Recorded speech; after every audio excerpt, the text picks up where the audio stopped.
Saving strats for the major is something people often like to toss around, and I personally think it's overblown a little bit. One thing's for sure, we always see fresh new strategies, even if it is in this first stage of the major. Teams definitely want to get to that top 16, they're going to do everything they can to get there.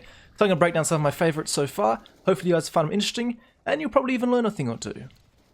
Now, if we're talking about new strategies, it's probably no surprise to anyone that Gobby's squad big is involved. Gobby, obviously famous in-game leader for finding new ways to run different things on maps, new strategies, very good at theory crafting these ideas. And this fast execute at the start of a round is no difference towards the A side of train. It's the one you saw in the introduction. And I'm going to talk about what this particular utility does to the CT players.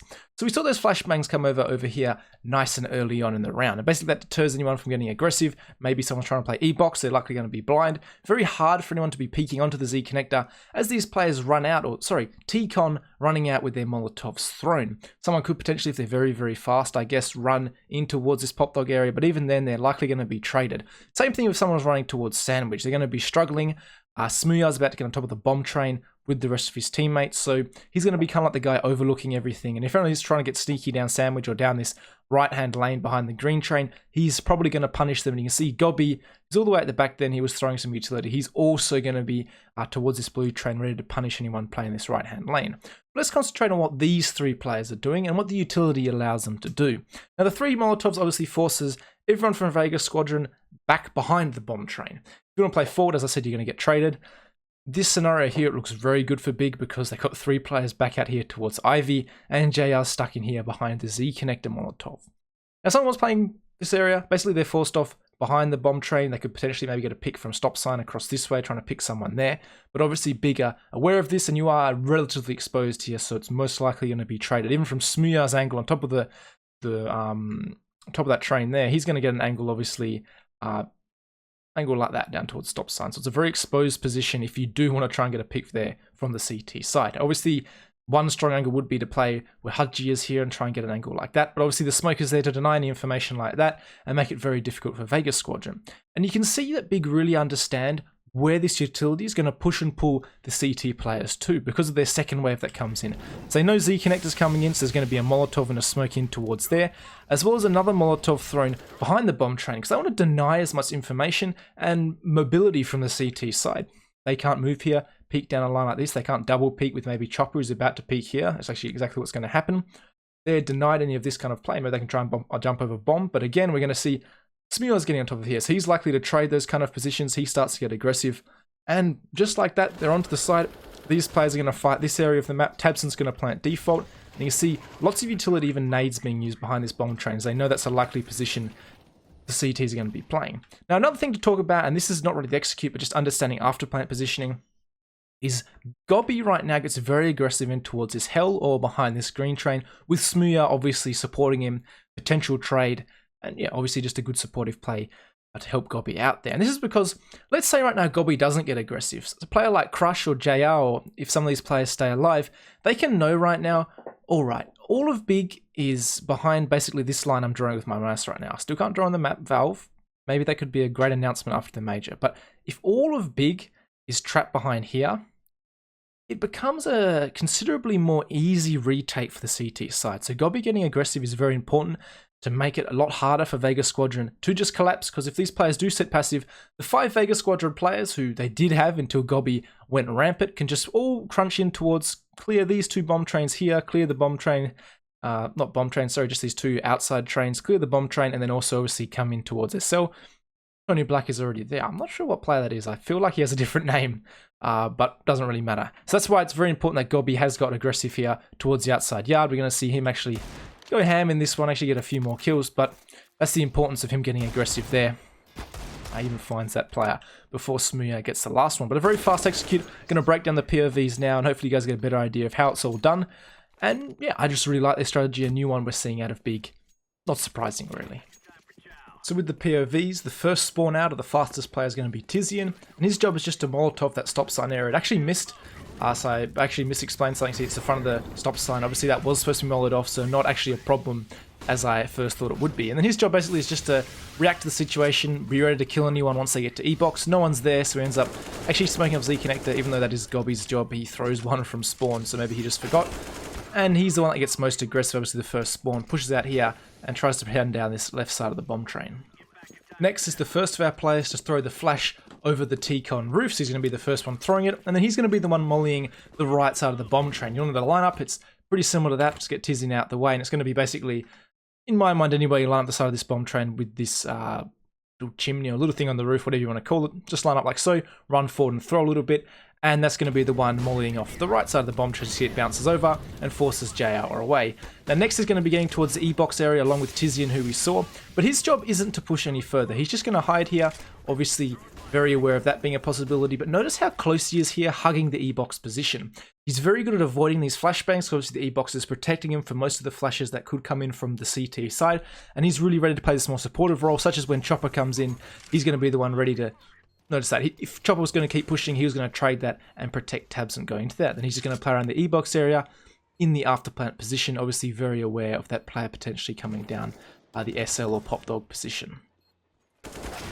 Next on our list is Tabson, and he's going to throw the same flash at the beginning of the round, but he's going to be the one smoking just outside that Ivy position we saw. And the lineup's quite simple. He's just going to run forward, aim just towards the end of that red train there. That's going to fly through off his hands and smoke off this area right there. Now, as he keeps pushing forward, he's going to be the one mollying off, trying to push that player back in JR before the smokes come in. And then he's flashing behind the bomb train, obviously anyone trying to push through that potential smoke. Not sure if that's more of a reactive play because the CT did smoke out of that Z connector area before. He's going to be the one on the bomb train, applying a bit of pressure from this area after the bomb obviously went down. So pretty easy from him as well. Just a flash over, a smoke, and then a flash as well behind the bomb train if he sees any pressure coming out from the CT side.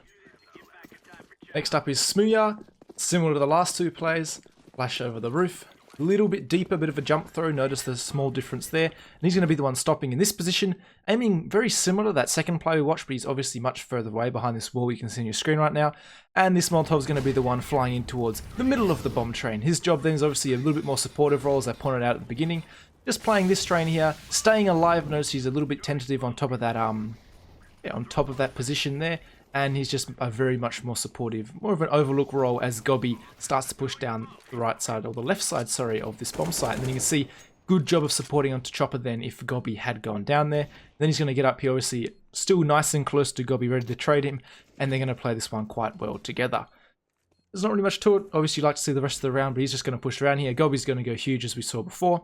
And you guys have already seen he takes out JR at the end of this round. And last up, the main man himself, Gobby. He's going to be on flashing over. Notice a little bit later than those other three flashes, just obviously staggering the timing before throwing a second one over, because the timing of that obviously allows the players to get out to E-box. The smoke onto Zcon, and then obviously again the timing with all this going on is perfect for him to re-Molotov that back bomb side near that stop sign area before once his teammates start. They all stay alive. Obviously, I think Gobby's position there, he notices a little bit tentative. He's probably ready to trade, get into a position where he can help out if one of his teammates does go down. Nothing goes down, so he goes into the next phase we talked about, which is getting more control of this outer bomb site for this after plan. He's going to be the one running here along green train, trying to get as much information as possible. Obviously, having the SMG makes him a little bit more likely to get aggressive in these positions.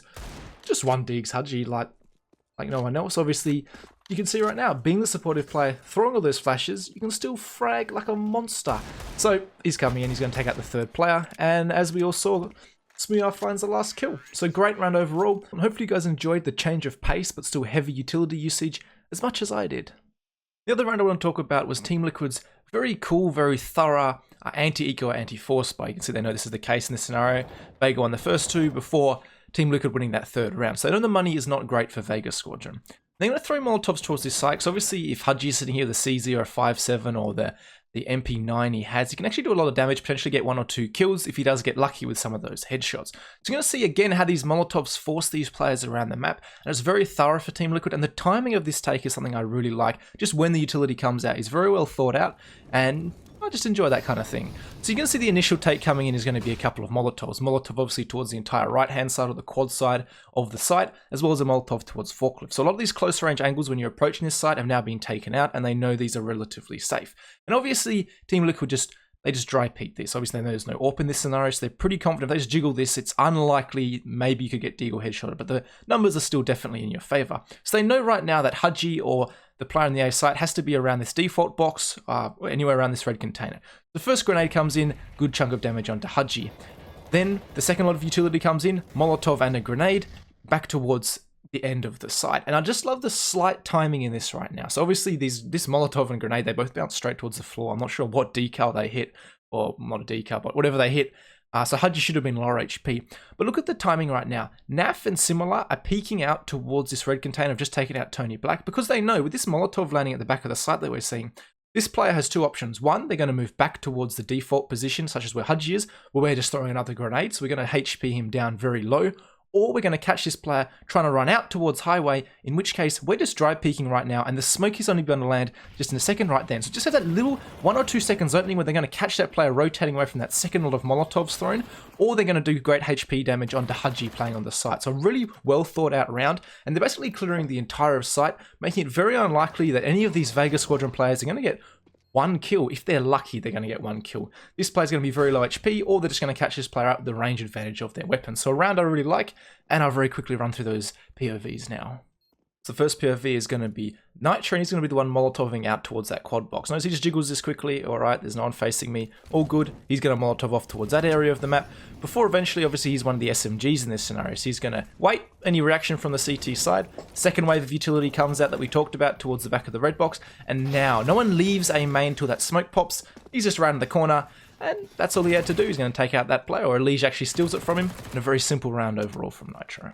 Next up is going to be Twist, and he's just going to Molotov towards the quad, doesn't have to clear too much, and he's going to be the initial nade that does a good chunk of damage onto Hadji. And see, he's the one facing, obviously he has the rifle in this scenario, taking out Tony Black before that smoke popped, as we talked about. And yeah, he's just kind of playing this overall. Very important he moves towards forklift in this scenario. Actually, a good thing to note, because if one player does sneak around this forklift, just gets the timing perfectly, they could do a lot of damage. So Twist, very thorough there, waiting A main for a little bit before clearing out that forklift position. An important part of the map to control of, because players, you'll know as a CT player, you're going to definitely try and sneak around that part of the map. So Twist, very thorough, and obviously the M4 taking those range duels onto Tony Black at the beginning of the round. Next on our list is going to be Taco, just spamming a little bit, creating a bit of noise. He does a bit of jump spotting early on, see if anyone is facing him, before he's going to be the player who's obviously initially going to be Molotoving off at forklift position. And runs away for a little bit. I'm not sure what's going on there. Maybe trying to just sell that there was player running away before just opening the door and straight away Molotoving that off. And he's going to be the one locking down these deeper angles. Notice the rifle has gone towards the door to lock down those angles towards highway before the smoke pops up. And he's very, very patient in this scenario, just spamming default. I like this part of the strat. I actually didn't notice this before, is that player in Hadji trying to cross back away from that Molotov and that nade. Taco is potentially going to spam them down through the door there. So very little risk involved that Taco is doing, but actually a small detail where that player moving around could definitely be caught out by that spam from Taco. He's just peeking over, getting on top of here, throwing a nice little flashbang to finish off. Next on our list is Elige, and he does very little in this strategy. He plays anti-flash, a very important thing to be doing in this A main position. Obviously, a flashbanging from the CT side is potentially very common and could catch your whole team off guard if no one's playing anti-flash. He just follows off with this flash, basically maybe to get anyone playing down that the truck wall down towards the side before. He just runs on. He does very little in this strategy. One flashbang running on with his SMG, and he steals Nitro's kill, as we're already aware of. Important thing to note out of this from Naf's point of view is they were playing a default early on, Twist just leaving the B part of the map now, so they are just holding for a little bit, obviously Elige and Nitro locking down that A main position from basically the very start. So they do hold a very basic default, see if they're going to get aggressive somewhere before coming back into this strategy. And Naf's role in this, he's going to throw that second Molotov wave and grenade wave that we saw at the end of the strategy, the one towards the back of the red box. And then he's obviously going to, similar to Twist, going to try and nade off the back position. So the Molotov there, followed by the nade before he's going to peek that with Twist before being taken out by Hadji. So very simple role by him overall, and a very simple strategy, but one I really, really like, and I think it's very effective in just shutting down this potential risk of these close range pistols. With that being said, guys, that is it for this video. If you enjoyed the new strategies as much as I did, and you enjoy this kind of content, make sure to subscribe and like the video, and I'll catch you guys in the next one.